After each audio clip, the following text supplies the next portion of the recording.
Good afternoon, everyone. I'm Hwang, a second-year doctoral candidate in art education and women's gender and sexuality studies at Penn State University. So before I start, I'd like to self-describe for those who are listening today or later. I have ivory skin colored and black eyes and middle-length hair. I'm wearing a black colored shirt. The title of my presentation is Gidra Restiveness of Asian American Women Activists in the 1970s. I will introduce 1970s AAPI activist Zine Gidra as a restiveness of Asian American women activists and suggest adding more about women activists' contribution in the Wikipedia page of Gidra. So the term Asian American and Pacific Islanders AAPI is an umbrella term referring to people of Asian, Asian American, and Pacific Islander ancestry who trace their origin to these regions. It has often been used to reduce complexity and enlighten entire histories and differences within the category itself. However, the term of Asian American was coined by the Asian American activist group, Asian American Political Alliance, which aimed to help unite anti-Asian racism activists for greater equality in the 1960s. Despite the coalitional value of the term, its origin story from AAPA is obscured in a similar way to AAPA women's activism history. One of the main reasons for the erasure of Asian women's feminist activism is a stereotyping of Asian women as demure and submissive in the mainstream media. This distorted idea of Asian womenness has reproduced the trope of ornamental Asiatic femininity by Chang. The term ornamentalism refers to the commodification and fetishization of Asian women's flesh as merely a thingness, such as an ornament. Within these racialized and gendered depictions, Asian women's feminist activism has often been excluded and marginalized in the US history.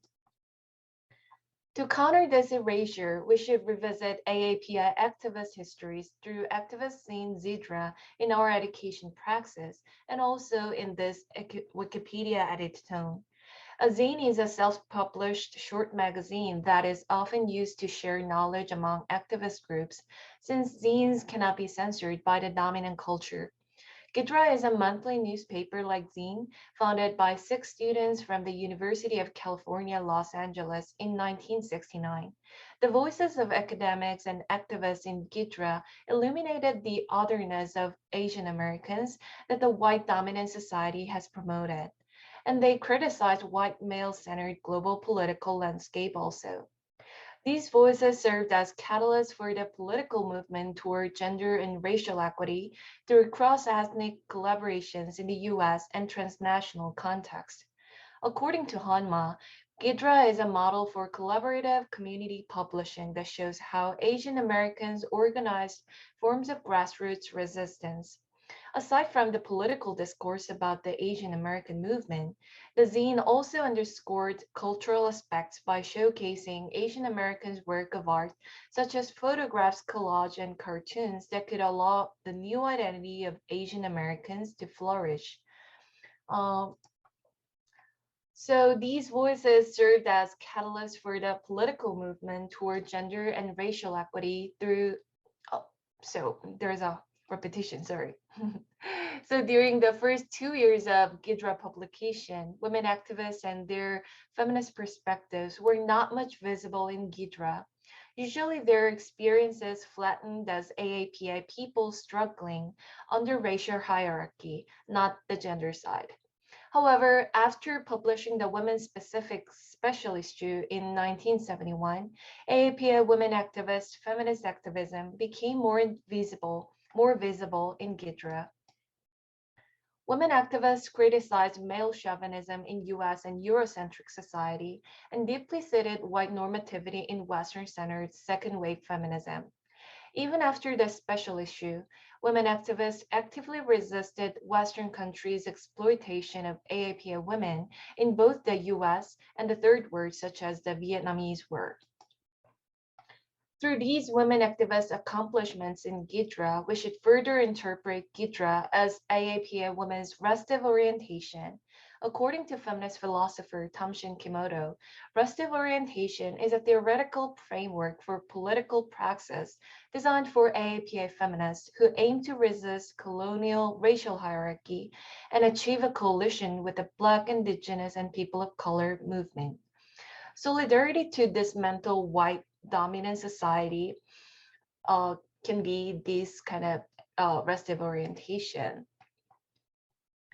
Kimoto claims that AAPI feminist restive orientation should be simultaneously understood in two movements. First, restiveness as staying in place is AAPI's refusal to speak up against white heteropatriarchal norms and remain as a specific form of silence. Second, restiveness as staying on the move is AAPI's refusal to stay in the structured racial hierarchy and move toward liberation with the BIPOC people. So we can see these two movements in feminist activist accomplishment in Gidra. First, Gidra posits AAPA women's experience of political anger with intentional silence. Their silenced anger does not mean their stereotypes of docile femininity. Rather, it is a protest against the racial landscape of the US.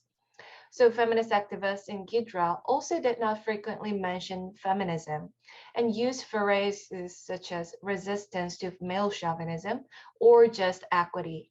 It can also be interpreted as their refusal to appropriation to white-centered feminism by differentiating the term they use.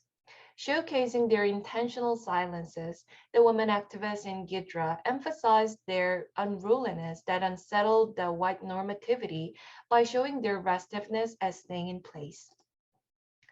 On the contrary, as their restiveness staying on the move, women activists in Gidra acknowledge their relative privilege as educated Asian Americans and speak up about the need for solidarity between BIPOC.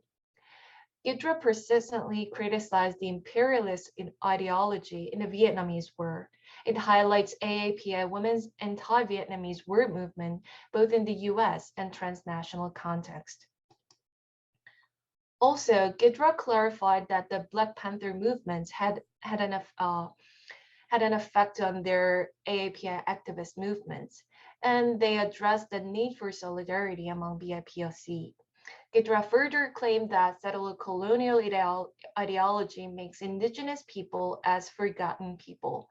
They sought to build a coalition with the indigenous activist group.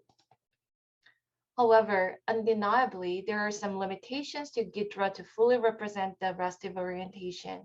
It mostly centers on limited experiences of college-educated Asian women, and also they rarely address lived experience of Pacific Islanders.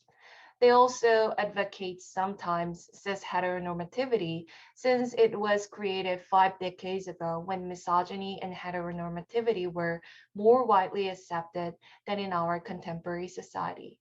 Thus, it is important to acknowledge that Gidra shows how Asian women have resisted colonial knowledge of white patriarchy, refused to remain in their racial privilege, and eventually envisioned the feminist coalition of the marginalized populations.